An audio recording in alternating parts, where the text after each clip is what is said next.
Alright, if you've ever wanted to browse without saving history or cookies, yeah, that's exactly what incognito mode is for.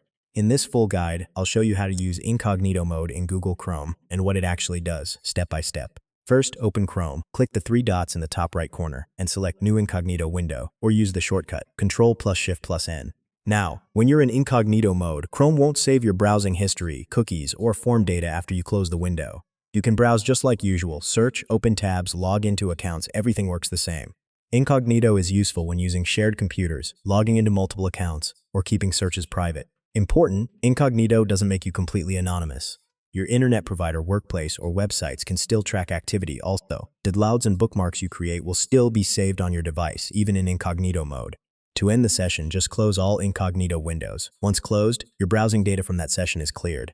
Use incognito when you need quick privacy, but don't rely on it for full security. It's just a basic privacy tool. And yeah, that's how you use Chrome incognito mode properly. Simple, useful, and great for keeping things private when you need it.